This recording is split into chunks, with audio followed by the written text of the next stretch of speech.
We now take the pleasure of inviting our next panelist for this session, Mr. Irfan Rashid, Communications Manager, REC Limited. Please put up your hands together as we invite our esteemed panelist for this session, Mr. Irfan Rashid. He is a seasoned public relations and corporate communications professional with over a decade of experience. His career is distinguished by a unique blend of expertise, transitioning successfully from an extensive journalism background in top media houses to a strategic, promising communicator. Mr. Rashid currently serves as a communications manager at REC Limited. Since joining in 2023, his primary focus has been managing strategic communication efforts to enhance stakeholder engagement and brand building. Prior to joining REC, Mr. Rashid worked at Great Controller of India Limited from 2020 to 2023. His foundation experience in journalism has equipped him with strong writing, editing, and fact-checking abilities. From 2015 to 2020, he worked with leading media houses, including Hindustan Times, Deccan Chronicles, and Microsoft News. A certified master trainer in Rashtriya Karma Yogi by Capacity Building Commission, Mr. Rashid recently received the prestigious Promising Corporate Communicator of the Year award from the Public Relations Council of India. Please put up your hands together as we invite our esteemed panelists on the dais. And to moderate this session, we have on stage none other than Srimati Sukanya Bose, Director, the Bengal Chamber of Commerce and Industries. Ma'am, the stage is all yours. Thank you, Mohar. And thank you, everybody, for accepting me third time as your moderator. Rajiv ji, thank you so much for giving this opportunity. Thank you, Abhijitda, and of course, the chairman, sir. Now, Mohar, we are seeing that the landscape of PSU have changed. If we talk about PSU in the year 2017-18, and now it has changed. So I would like to hear from you that what does rebranding or repositioning mean in today's context? Thank you, Shukona, for that question. Good evening, all of you, and thank you, TVC, for having me here. The very fact that TVC is organizing this, conference, the two-day event, is testimony to the fact that PSUs have moved ahead. It's no more what it used to be in, 2018-19. I can give an example of myself. I have worked with, I started my career with Tata Motors, and I'll set a little context because, that way the audience will also relate. I started my career with Tata Motors and moved on, worked around the country. My last assignment before joining Bamilori was with Novell Software, and that was way back in 2011. So even further, beyond what you said, much ahead what you said. So my husband had asked me when we were moving to Kolkata, he was in JP Morgan and I was in Novell, and we were moving back to Kolkata for good. As Meghdut said, brand Calcutta attracted us. And when he asked me, do you know Bamilori? I had said no. Bamilori didn't even have a corporate communications department then. So the very fact the transition happened, and today if you ask me, of all the organizations that I have worked in, of course, I have my loyalties. I love them all. I started with Tata Motors. But I love Bamilori, and I'm very proud of working in Bamilori. So repositioning, we are in extremely exciting times today. India is marching towards a $30 trillion economy. We are all aspiring towards Viksit Bharat, which is our Prime Minister's vision, where I think every member of a PSU company should own that and feel proud about it, because that is the larger goal that should be instilled in each one of us. So repositioning today is non-negotiable for PSUs. And as far as rebranding is concerned, I think, we will be having deliberations later on. It requires a lot of, in PSU it is not difficult. But yes, the repositioning should be anchored on transformation, should be anchored on a larger goal of nation development, and of course the goals of Viksit Bharat. So I feel this is an opportune moment, and it goes without saying that, we should all gear up to kind of tell the world, tom-tom about ourselves, and say that we are all there to move the nation. Absolutely. involvement of each and every individual in an organization, and to feel that I'm proud to be part of this organization is what I think rebranding and repositioning is coming up with. With this, sir, I would like to ask you, how do you measure the impact of rebranding exercises for PSUs? Hello. Am I audible? I think there is. You just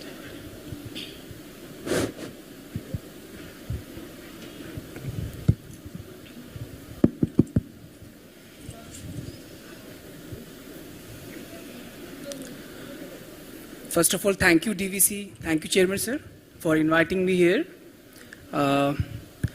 Before I start talking on this particular question, I would like to mention that among the PSUs, it is the first time that such an event is being organized or corporate communication by any PSU. So it is commendable job being done by DVC. Now, coming to the question, that how do we measure the branding done in the PSUs? So in PSUs, as you know, that branding in itself is a challenge because like whole day we were talking about branding in corporates, but when it comes to branding in CPSUs or PSUs, it is very challenging and very different from the corporate sector.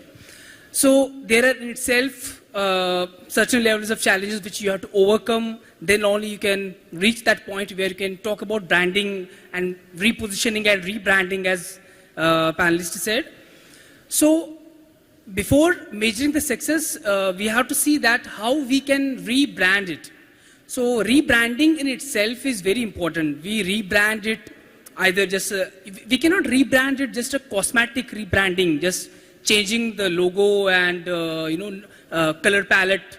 In PSUs, we don't do that until and unless there is a strategic shift somewhere down the line. Then only we do the rebranding and the repositioning. For example, at REC Limited, where I come from, there are two organizations. Like in both the organizations, in both the PSUs, we have done the rebranding and repositioning. Earlier, when I was in Grid Controller of India Limited, which is another Ministry of Power PSU, that time it was called the Power System Operation Corporation, POSOCO, if anyone knows. So then after a while, like after a lot of branding exercises, we finally motivated management, we finally motivated the ministry that we need to change the name, we need to rebrand it, and we need to call it something called the Grid Controller of India Limited, or in short, Grid India. Similarly at REC, it was earlier called the Rural Electrification Corporation. And over years, then in 2018, there was an attempt to change its name from Rural Electrification to REC Limited. So why it was done, we will cover that later. And when it comes to the measuring that how the impact has been on the public, so we do the brand awareness surveys where we have where we target the audiences, which is our targeted groups. We do the surveys among them. And due to the, after the surveys, we come to know that what has been really the impact of the brand name or the brand repositioning or the brand or the rebranding. And apart from this, nowadays, when we are in the digital era, so it is just one click away from knowing your digital metrics. So earlier, whatever your digital metrics on your social media and how it has changed over the years, it also will significantly tell you whether your rebranding exercise has been successful or it hasn't. So this is I think what I... Absolutely. When I was about to ask you that how is digital transformation influencing PSU branding?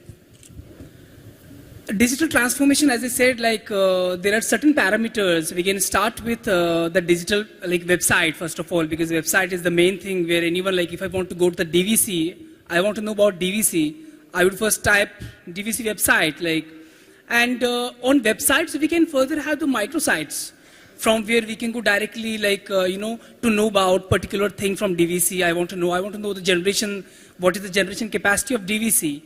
I want to know what REC is doing in financing, infrastructure and power. So I can do the microsites on my website. Then apart from that, we can have the leadership, thought leadership. For example, this event is there. So this event in itself is conveying the meaning that DVC carries in itself.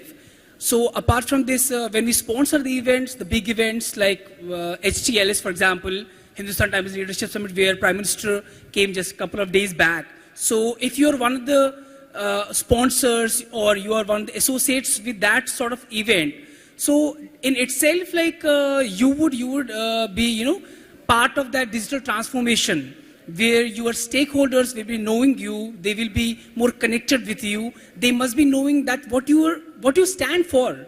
That is more important, that what you stand for actually. So then we can have the stakeholder surveys also.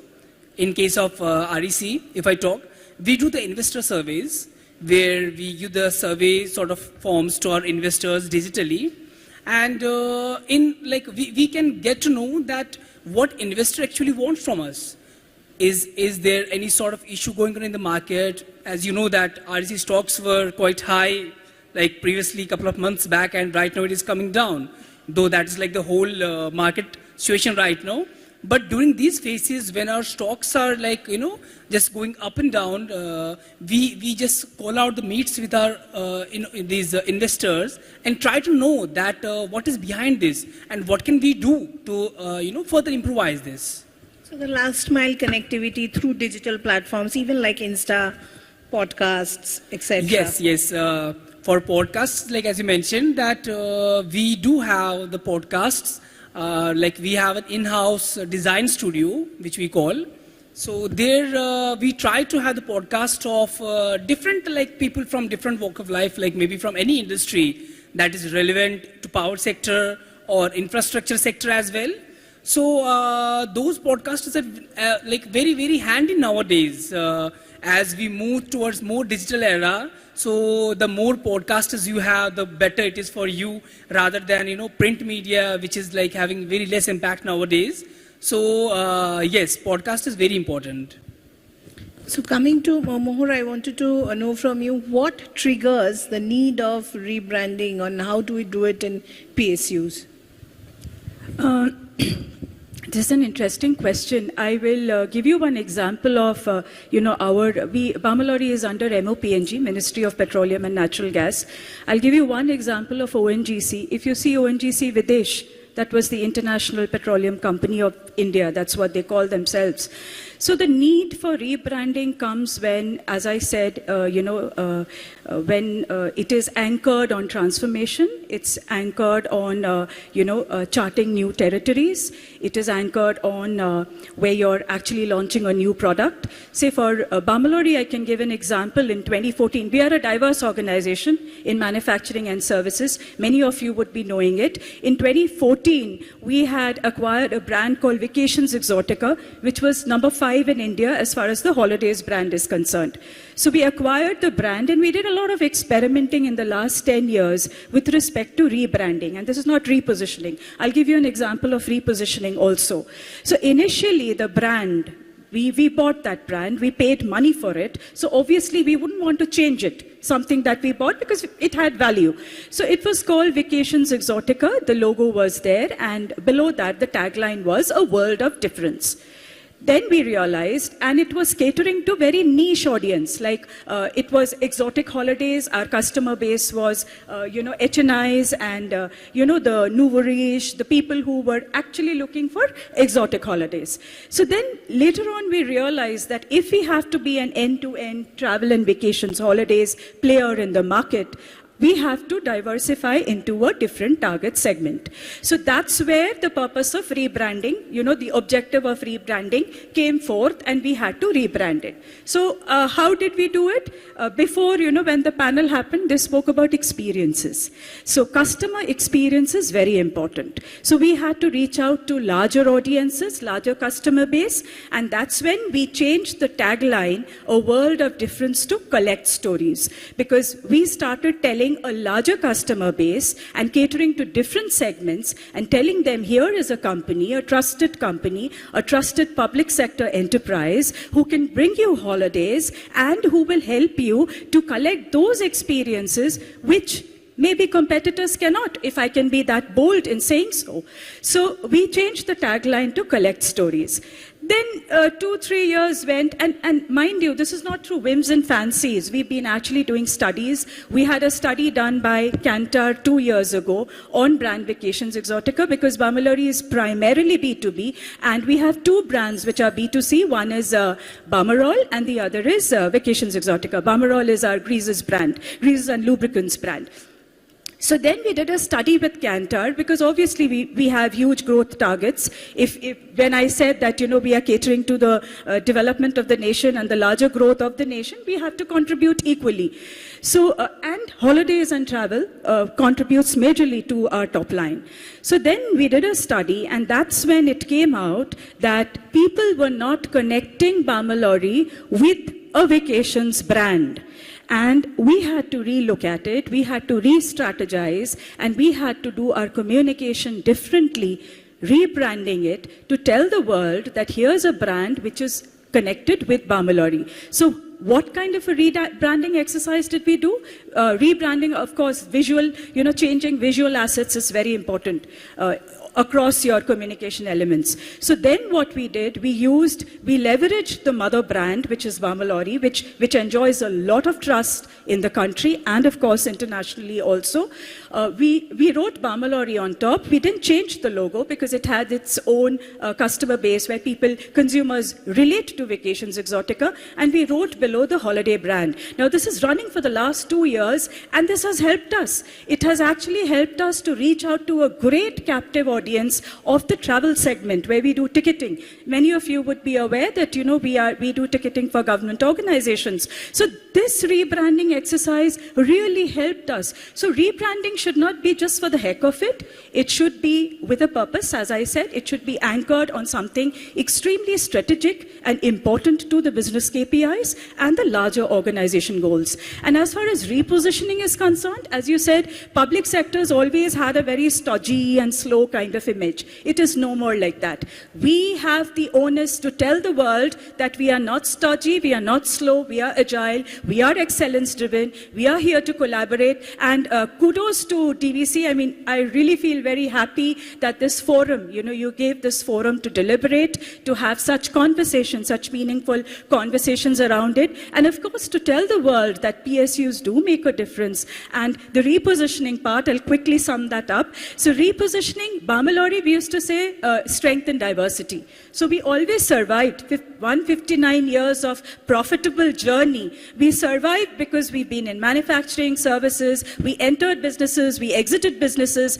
But now if you see, we have to tell the world that we aligned with the larger goal of the nation, and hence we changed our repositioning statement to purpose-driven growth. Earlier it used to be strength and diversity, and now it is purpose-driven growth. We did a study on this a year ago, which was done by a consultant, a communication consultant, on our external communication strategy. And the values which we used to have on trust, which was very intrinsic. It was trust, it was discipline, integrity. So the values are more extrinsic now with respect to collaboration, being responsible, being agile, being excellence-driven, collaborating with people. So that's where we as an organization, to stay relevant and to compete with the private sectors and tell the world that here we are, and we mean business, we are there to compete, we are there on the shelf.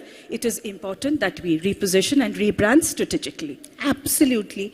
And what are the best channels you would like to refer to or I think suggest? It's a mix, We had wonderful conversations around use of AI technology, internal communication. Shumita was there. In fact, they were involved with us for a communication exercise that we did. So it has to be a mix. You have to leverage internal communications. You have to leverage all the communication assets in the external platform. As you rightly said, that the website is the window to the world. So while you strategically create content or curate content for your internal communication channels, be it your town hall, be it your chairman's message. Like our chairman's message goes out after every quarter result that we have. And that is curated with a lot of thought, because end of the day, he is wanting to communicate what the organization stands for, what the organization is contributing, as the big picture, and at the same time, what the employee wants, what prospective employees want. So basically, you have to look at various stakeholders, mediums that reach out to various stakeholders, because it can never be a one-size-fit. I mean, such deliberations happened in the previous panels. So it has to be a good mix of traditional media as well as new age media. That's what I feel. Absolutely. I would add on, as we spoke about the websites, if we just analyze or scan CPSU websites, hardly you will find the websites where we are using the chatbots. And at the same time, when you refer to the private sector, so you will find like a lot of usage of chat box on their websites. Like you ask a very simple question and the chatbot will answer you without you needing to refer to a particular segment of that website. So this is one exercise where we can learn and maybe adopt for our organizations. And then one more thing my co-panelist was talking about was the logo and rebranding.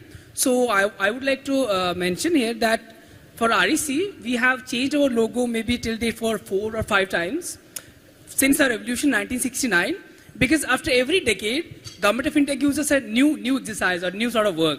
So accordingly, we have to change ourselves and adapt to that. Like when we started 1969, so our main work was to, provide the agriculture pump sets in the rural areas, electrify them. So then in 1980s, then the second scheme like Jyotir scheme came where we were supposed to reach to every household, the BPL household. Then in 92, we became the public financial institution. In 98, RBI made us NBFC. Then in 2003, we became the Mini Ratna. 2008, we became the Navratna. 2022, Maharatna. So every time there was very huge exercise, very great challenge of rebranding, repositioning ourselves with a new message. Like the latest one is the 2022, when the Government of India granted us the Maharatna status, and with that came the additional responsibility of that we can not only finance the power sector projects of generation, transmission, renewables and all, but also the other infrastructure projects like roadways, railways and all. So now our core messaging has changed. Earlier we were targeting only the power sector. Now we are targeting all other infrastructure sectors. Absolutely. So what would be the key to-dos or do's and do-nots which you would like to mention in terms of branding? See, one do I think that is very important, and in PSUs we often forget that. That is, we should always start this branding exercise within ourselves, internally, with our employees. If our employees are not accepting the branding, rebranding value, they are not understanding this, then it won't go far in the market, because our employees are our brand ambassadors. So if we haven't convinced them that we need to rebrand, how can you convince the world? That is a very important do. And what is don't is that don't always go with the flow. What is going on in the market, I have to also go no. Take a pause. Think about it. Whether I really need to rebrand myself, whether I really need to reposition myself. If yes, why? Speak with your stakeholders. Speak with all the people you're concerned about. If you're B2C, talk to the people surrounding you or your customers. If you're B2B, talk to all your stakeholders, investors, public and all. So then take a decision, very thoughtful decision. Not in one moment of rush, you take a decision and then you do the rebranding without actually your core business changing. If your business is changing, then it is okay. But if your business is not changing and you are only changing a logo merely, that is a cosmetic change. It won't go far away. Absolutely. Now, as we are progressing towards summing up of the session, I would like to know from Mohar, what impact DVC Pratyay has laid by bringing this kind of communication platform in terms of PSUs are concerned? I think I started my discussion with that. I mean, this is phenomenal and it's really beautiful. And I love the tagline, Purvi Bharat mein corporate sanchar ki sabse badi kranti. It can't be bolder than this. I think a big round of applause for all the TVC leadership and all who are involved in this.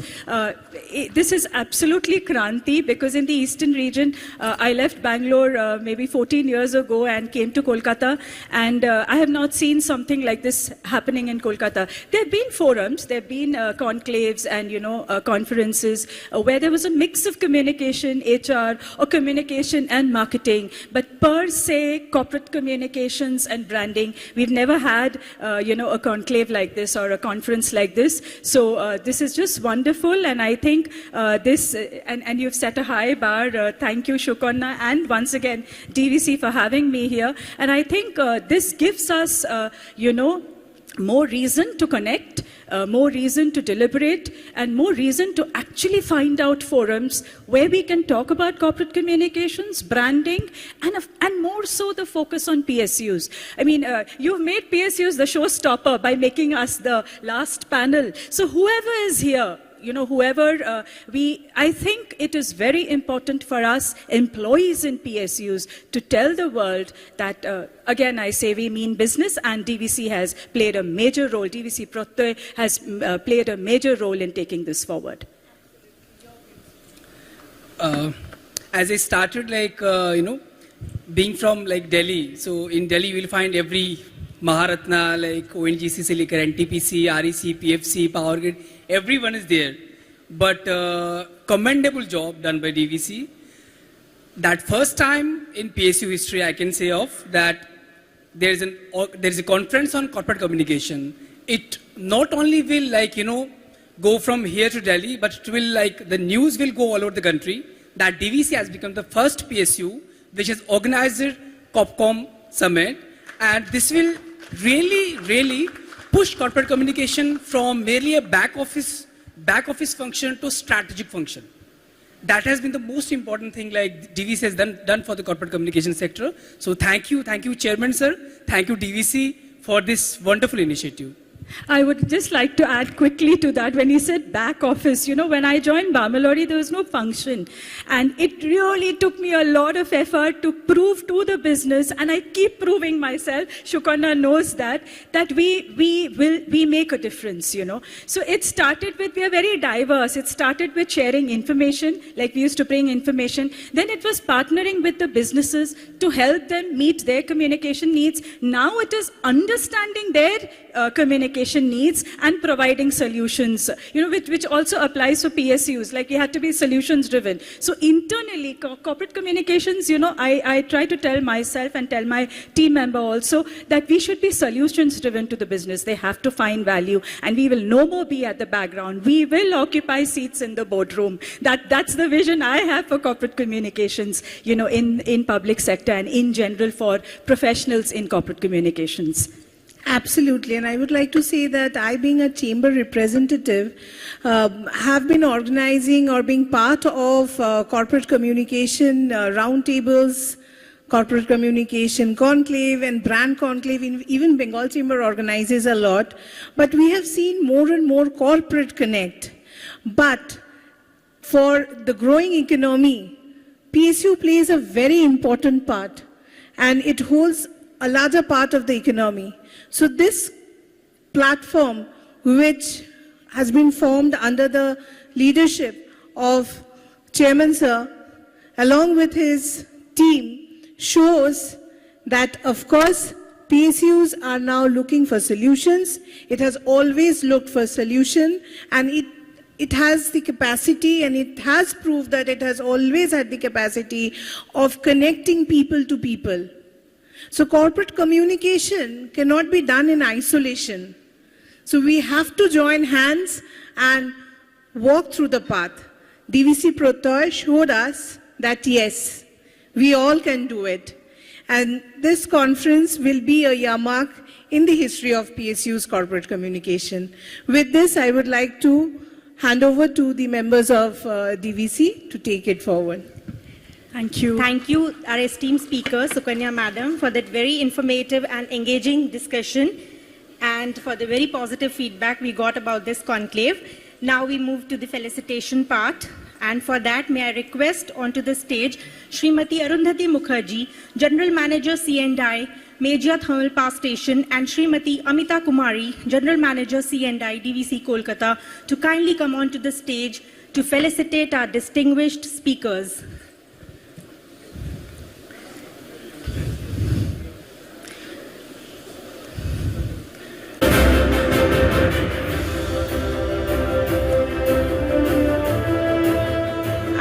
I would request both the Madam Arundhati Mukherjee and Amita Kumari Ma'am to felicitate Srimati Mohar Mukhopadhyay, Head of Corporate Communications, Balmer Lorry and Company Limited. Ma'am, please.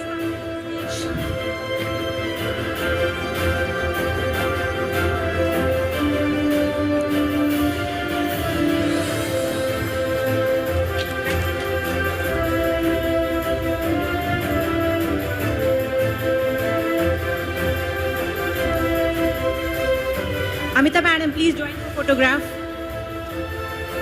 Next, I would like to request Madam Arundhati Mukherjee and Amita Kumari Madam to felicitate Mr. Irfan Rashid, Communications Manager, REC Limited.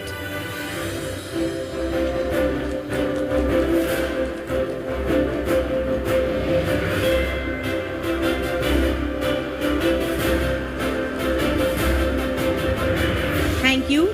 Thank you, ma'am. Thank you, all speakers. Kindly take your seat in the audience. Now I would be taking you to the last leg of this event, and for that I request my co-anchor, Ms. Deboshri, Madam, to please join in. Thank you so much, Richa. So with that, we come to the end of the second day of Pratyay 2025. पूर्वी भारत में corporate संचार की सबसे बड़ी क्रांति. So when we are speaking about क्रांति, we need to actually think about what actually propelled this kind of, rebellion. If this is a revolution, then what propelled this kind of a revolution? That is someone's vision. And in our case, the patron-in-chief and the patriarch of DVC, we have the honor of having Sri S. Suresh Kumar Sir, IAS, the chairman DVC, who has actually given us the vision of thinking out of the box, because we could have never thought that something like this was also conceivable for DVC, because we were organizing a lot of programs, but it was mostly technical. So who could have imagined that we could have come up with something like this? This platform has been used for something totally out of the box. So on this August occasion, when we close the chapter of DVC Pratyay 2025, we would like to hear from you, sir, as the patriarch and patron-in-chief. Welcome, sir.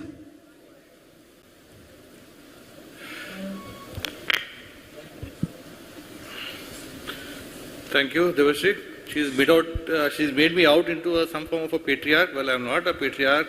I'm not a Bhishma Pitamaha. Basically, I think first and foremost, the audience definitely has thinned out.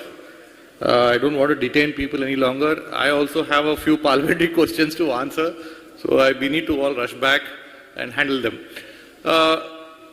First and foremost, I think I need to acknowledge all the people who have done a fantastic job in putting this thing together. The vision thing can come a little later. First and foremost, I think I need to thank my team, my public relations team. I wouldn't like to call them anymore as public relations team. I would like to call them as the corporate communications team of DVC henceforth. So we'll change the designations also, whoever is involved in that, right? Number one. So the team consists of, please come forward, the team of our executives, please come forward, all four of you.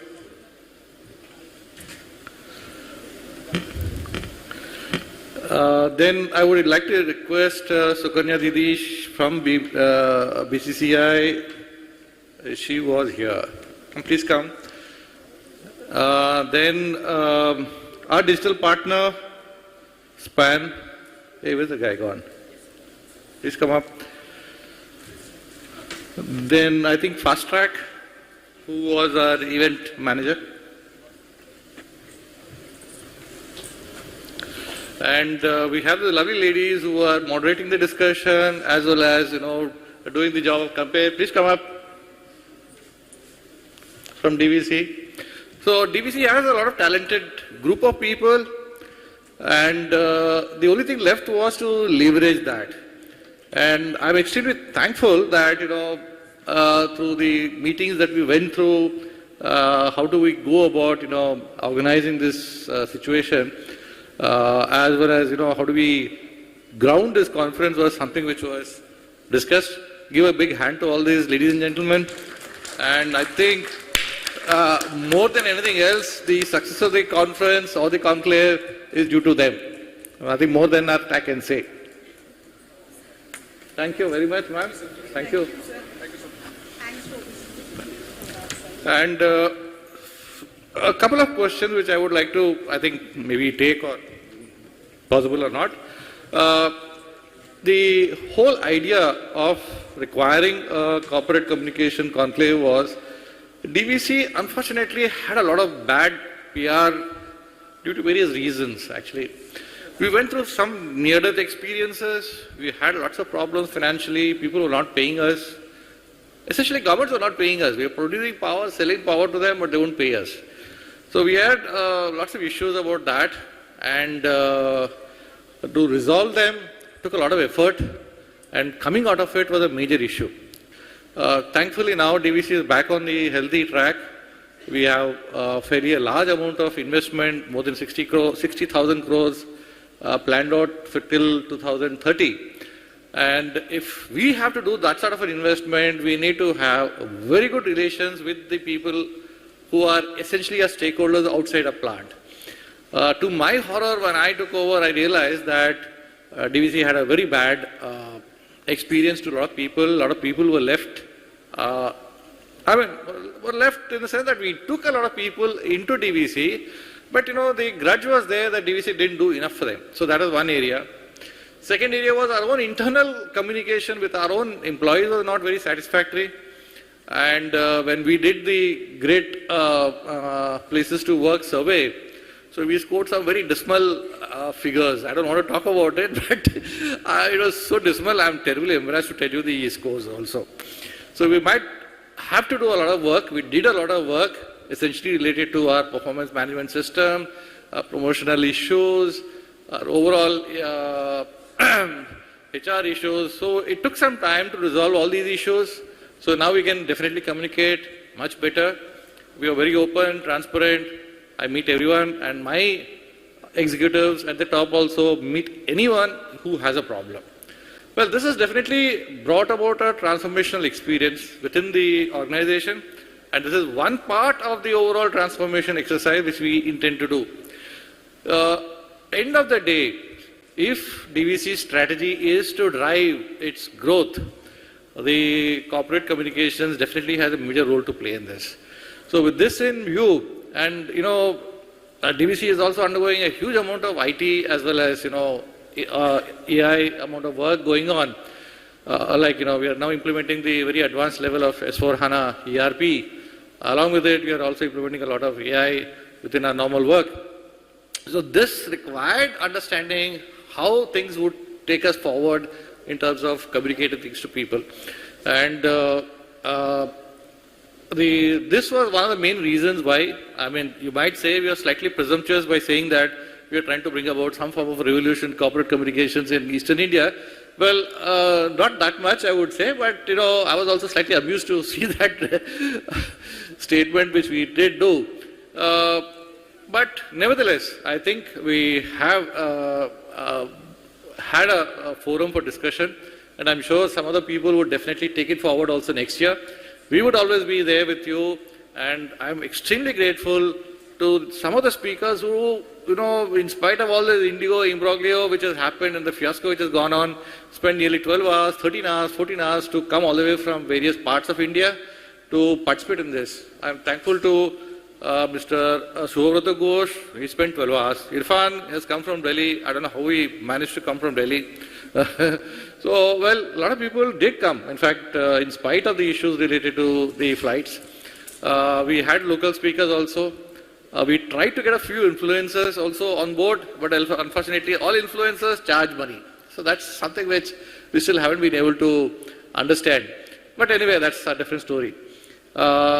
Lastly, I would also thank all my DVC members, DVCians who participated in this conclave. Definitely, we need to communicate better with our local stakeholders, whether it's Thanedar, or whether it is the SDO, or whether it's DM or an SP. This is a lesson to be learned, that until unless we can get an idea across to them, they will never be able to help us. I would also like to thank the people, participants, delegates who have come in from other PSUs. We have tried to marry the audience with people from academia, people from advertising agencies, people from the media also, and try and get the best of all these four worlds together to understand how things move. With this, I think we can call it a day.